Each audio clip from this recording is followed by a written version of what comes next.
Bom dia, senhores! Tudo bem com vocês?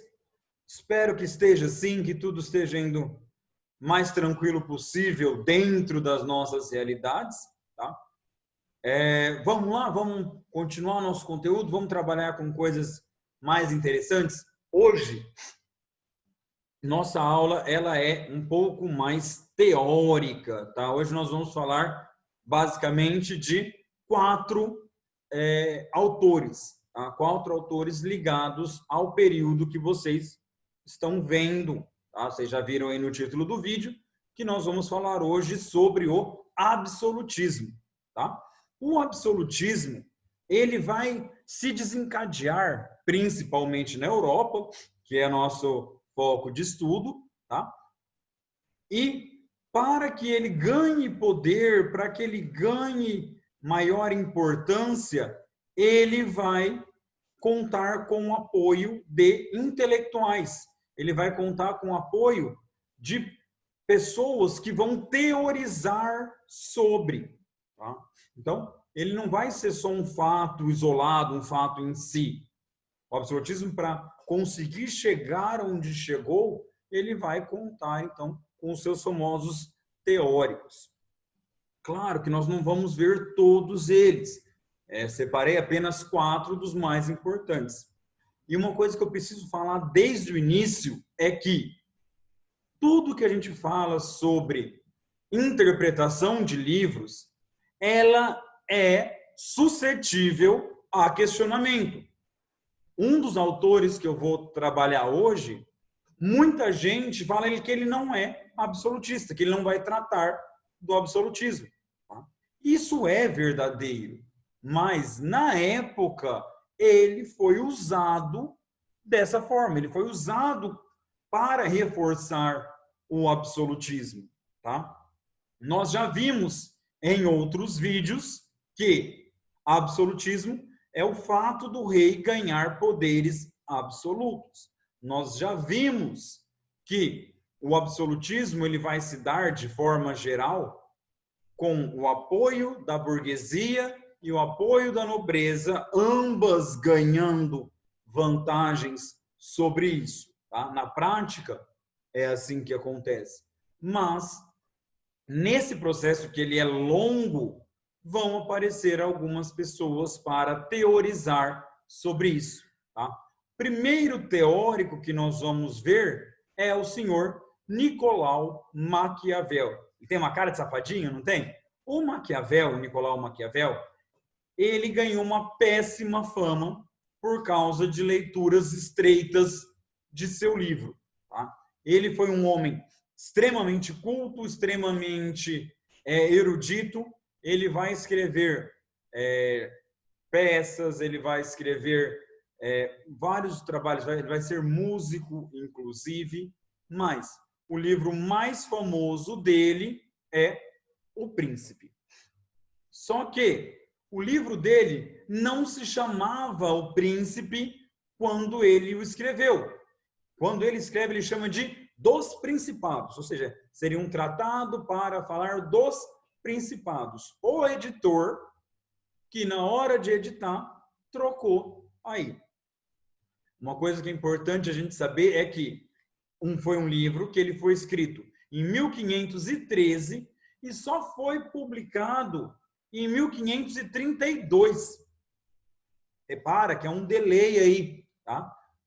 Quase 20 anos de quando ele foi escrito para quando ele foi publicado. Esse é um livro que a gente fala de livro póstumo. Como assim? Foi um livro que só foi publicado, que só chegou ao conhecimento da população geral quando o Maquiavel já estava morto. Ele não publica em vida esse livro, tá? Bom, então, ele é escrito em 1513. Por que ele é escrito? Antes da gente entrar no que ele vai falar, tá, gente? Só para a gente fazer essa análise externa antes. Ele é escrito com uma intenção, Maquiavel está querendo uma posição, está querendo um emprego dos Médici, que controlavam a região da Itália onde ele morava. Tá? Inclusive, vocês conseguem ver aqui na imagem, ó, ao magnífico Lorenzo de Medici. Tá? já está descrito aqui na própria página inicial do livro que ele foi oferecido ao Lourenço de Médici. E o objetivo do Maquiavel, quando escreve, é isso: é ganhar um emprego, tá? É ser pago pelo Lourenço de Médici. O que não acontece, então o livro acaba não sendo publicado aí. Tá? Mas o que é esse livro, O Príncipe, do Maquiavel? Ele foi escrito para ser o que chamava na época de espelho de príncipe. O espelho de príncipe era um tipo de literatura que existia na época, que servia principalmente para a educação da nobreza e para dar conselhos. O senhor deveria fazer isso, isso, isso, isso, isso, isso. Existiam vários autores da época que tinham essa função aí de criar essa literatura chamada espelho de príncipe. E o Maquiavel vai se dedicar a isso. Tanto que esse seu livro, ele é feito em 26 capítulos, onde ele vai se dedicar, no primeiro momento, a classificar os tipos de governo, governos hereditários, governos recém-conquistados, governos pacíficos. Tá? Ele vai dizer como é que são os governos, as formas de governos que existem. Depois ele vai ordená-los e depois ele vai aconselhar. Tá vendo? A ideia de espelho de príncipe. Tá? E quais são os conselhos? O que ele vai falar? Para resumir de um jeito bastante simples, a obra do Maquiavel, ele vai tratar de duas coisas. Primeiro, ele via a necessidade da unificação italiana. Ele achava que a Itália só poderia ser forte quando ela tivesse um governo único. Tá? Por quê? A Itália, nessa época, século XVI, ela era fracionada. Você tinha o reino de Nápoles, você tinha o reino da Itália, você tinha vários principados e vários reinos. Você tinha repúblicas, cidades isoladas. A Itália só vai virar um país, como a gente conhece hoje, no finalzinho do século XIX. Tá? Finalzinho do século XIX, na década de 1870. Olha aí, gente, mais de 350 anos depois do que ele escreveu. E ele já dizia que para a Itália ser forte e fazer frente a outros países europeus, ela precisava se unificar. Por isso que ele vai ser usado como um autor absolutista. Porque ele fala dessa necessidade aí de que um grande líder, unifique toda a Itália e governe. Então, a primeira parte é sobre isso. Ele vai dizer sobre também e principalmente o ponto focal dele é fazer a separação entre moral e política. Tá? Isso é a novidade que o Maquiavel traz. Bom, mal, certo, errado, justo, injusto. Isso são coisas que cabem à religião, à moral. O Maquiavel, ele vai falar em útil, inútil. Tá? Ele vai trabalhar com conceitos que vão prezar pela manutenção do poder. Ele vai aconselhar os príncipes, ele vai aconselhar os governantes de que maneira eles podem se usar da realidade para governar e manter o poder, tá? Separando, tá, as questões morais e religiosas da prática política. Havia na época uma ideia muito comum da virtude, né, de que o príncipe governante devia ser virtuoso, caridoso, piedoso, tentando trazer para a política os ideais cristãos. O Maquiavel vai buscar separar isso. Tá? Por quê? Porque uma das coisas que para ele é importante é que o governante não seja ingênuo. Ele vai dizer que o homem, é natural do homem, quando acuado, atacar. O homem com medo trai. O homem que está instável mata.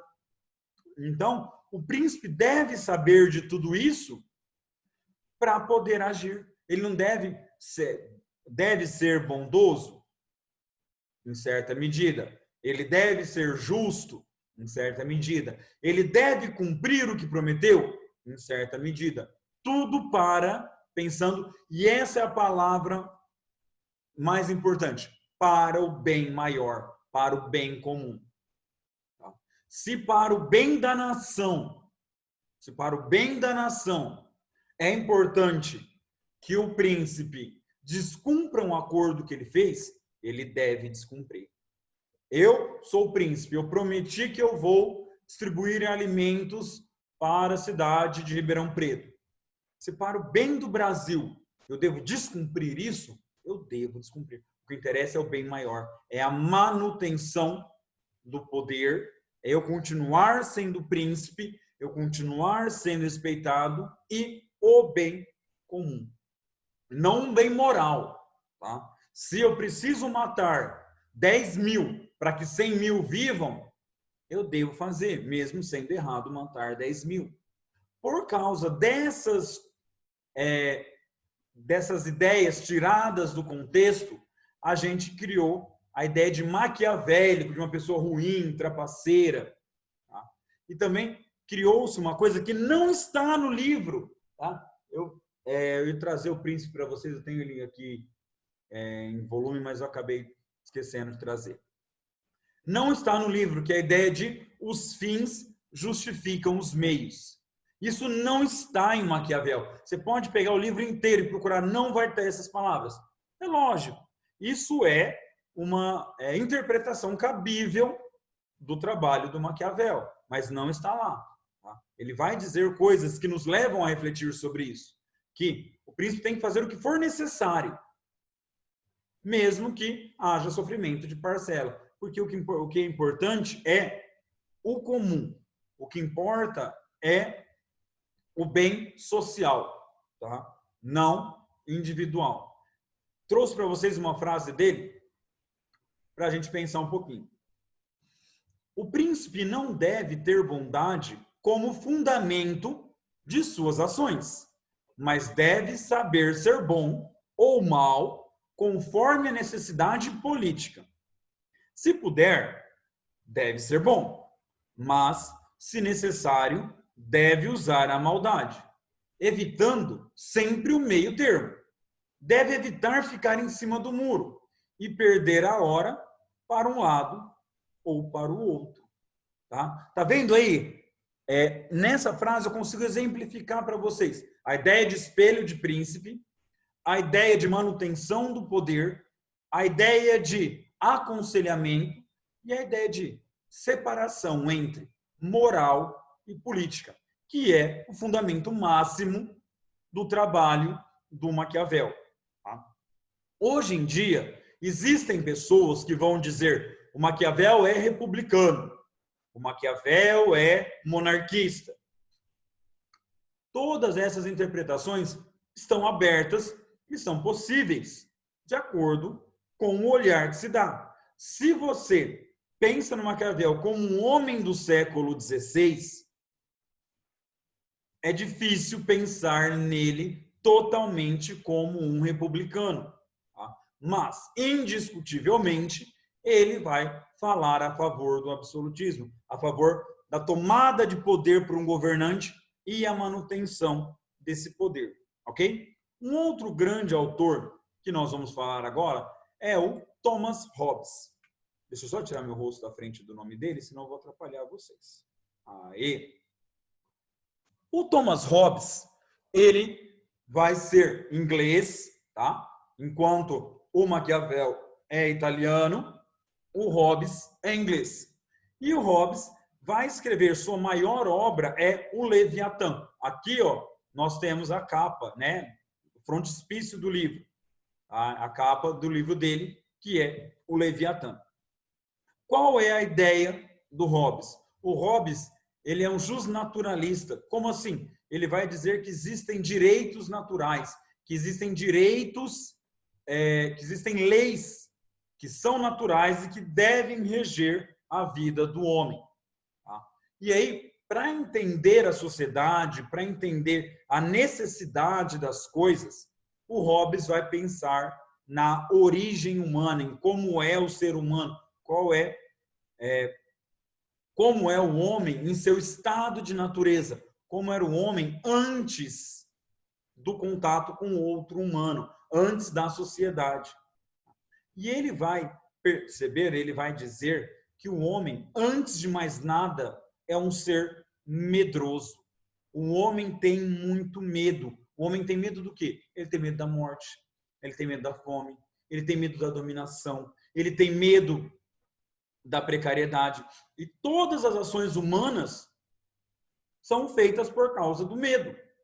Tudo que o homem faz é por causa... Um homem que rouba muito, rouba por quê? Por medo de não ter. Um homem ganancioso, um político, por exemplo, um político ladrão, que rouba bilhões e bilhões e bilhões, rouba por quê? Por medo de não ter, por medo de faltar, por medo de que não haja. Um homem que é assassino mata por quê? Por medo de ter sua vida tirada. O medo guia os passos humanos. E aí, quando ele tenta estudar o homem em seu estado de natureza, a gente pode interpretar que ele diz que o homem em estado de natureza é mau. O homem é o lobo do homem. O homem é o maior predador que o homem tem. Não há predador natural para o homem. O homem é o seu predador. O homem, ele vai guerrear, ele vai matar, ele vai destruir o outro. Por quê? Antes de mais nada, por medo. Tá? E esse medo, essa insegurança, leva à violência. Ele vai dizer isso textualmente, que a violência é a filha do medo. Tá? E aí, quando nós vivemos em situações muito largadas, muito abandonadas, o nosso medo faz com que nós nos tornemos violentos. Para controlar isso, para que o homem não se destrua, para que a sociedade não se desmembre, para que haja uma coesão social, é necessário que haja o tal do contrato social. O contrato social é uma abstração, ele não existe. De fato, você não chegou lá, pegou e foi e assinou um contrato, esse tal do contrato social. O que é isso? Contrato social é uma abstração para explicar. É uma troca que nós fazemos. Nós trocamos liberdade por segurança. Como assim? Nós vivemos num estado, não vivemos? No Brasil, que é o estado brasileiro, nós não podemos fazer o que nós queremos. Nós não temos uma liberdade plena. Eu não posso sair andando pelado se eu quiser. Eu não posso deixar meu filho de 4 anos de idade dirigir meu carro. Eu não posso. Tem leis. Tá? Então, eu abro mão de parte da minha liberdade e, em troca, o governo, o Estado, o país me garante a minha segurança. E eu já tenho 35 anos e ainda estou vivo. Tá? Ninguém me matou. Ah, mas tem gente que morre, tem gente sendo assassinada, o governo a segurança no Brasil é ruim. Ok, gente, falando de uma abstração, de uma ideia. Tá? O governo deveria ser capaz de nos garantir segurança. Por isso, nós abrimos mão. Então, o contrato social é isso. A gente aceita as leis, a gente aceita que o Estado faça leis, crie leis sobre a gente, por isso a gente abre mão da liberdade em troca de segurança. Tá? E é nesse sentido que Hobbes apoia o absolutismo. Tá? É nesse sentido que ele apesar de alguns historiadores dizerem que ele é um pré-liberal, porque ele vai começar a ter ideias sobre o indivíduo, ele se encaixa dentro como teórico do absolutismo, porque ele vai dizer que nós precisamos de um rei, nós precisamos de um Estado.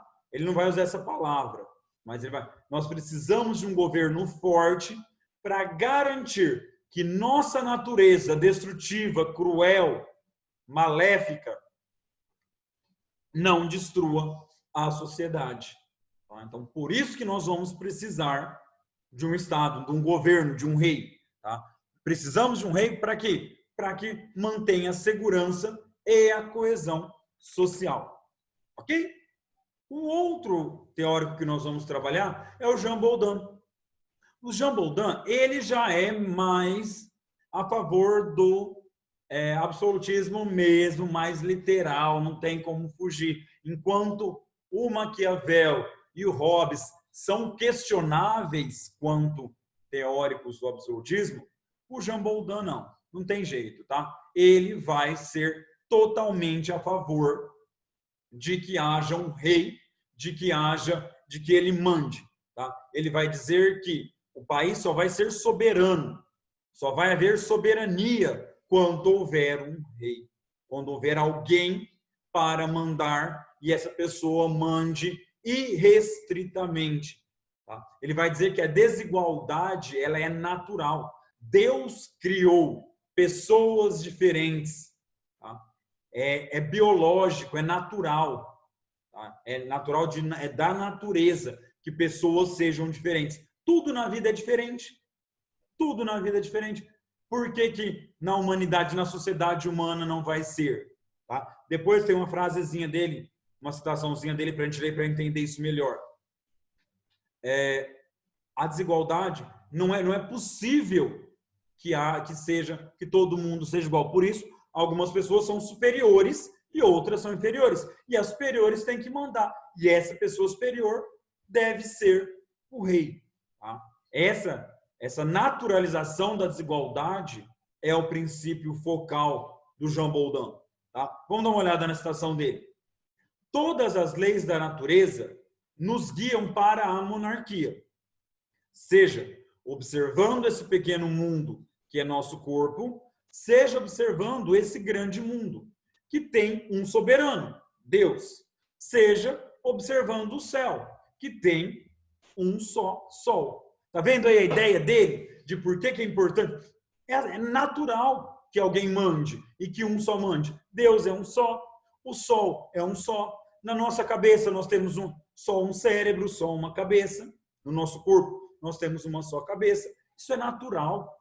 Tá? É a visão dele, tá, gente? Não é que eu concordo. O Jean Baudin que vai dizer isso pra gente.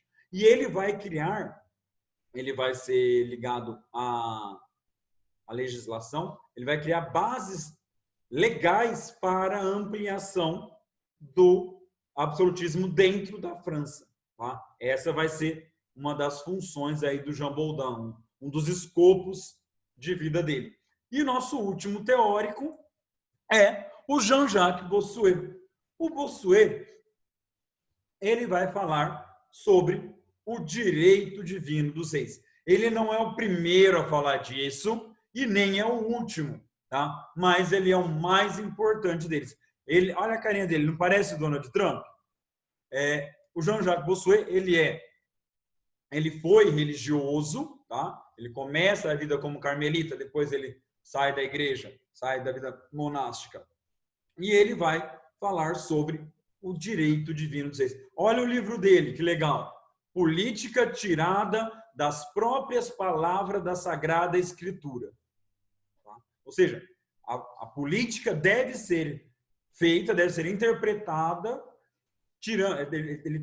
ele criou uma explicação para a política através das palavras da Bíblia. Tá? Essa é a ideia do livro dele. Bem diferente do Maquiavel, que tenta separar a moral de política. Ele vai juntar e ele vai dizer: quem deu poder para o rei foi Deus. Deus escolhe a melhor pessoa para governar e torna ela um rei. Tá? Nós obedecemos ao rei, nós devemos obedecer ao rei, porque tal é a vontade de Deus. Desobedecer ao rei é a mesma coisa que desobedecer a Deus. Olha que forte isso, que pesado, não é? No meio de um momento onde nós temos a Inquisição trabalhando forte, no momento onde nós temos guerras religiosas, onde o fervor religioso foi avivado, vem um homem e diz que se você não obedece, se você não apoia o rei, você está indo contra Deus. Isso é importante, não é? E essa é a ideia do Bossuet. O direito divino dos reis vai ser amplamente usado na Europa toda. Tá? Tanto que os reis vão ser coroados normalmente por religiosos. Tá? Vai ser a igreja, entre aspas, que vai entregar o poder, o reconhecimento. Por quê? Porque eles mandam, porque tal é a vontade de Deus. E o Jean-Jacques Bossuet vai ser o homem que vai teorizar sobre isso. Já era uma ideia aceita, tá? Já era uma ideia amplamente difundida, e ele vai teorizar. Tá? Ele que vai escrever sobre isso. Ok? Bom,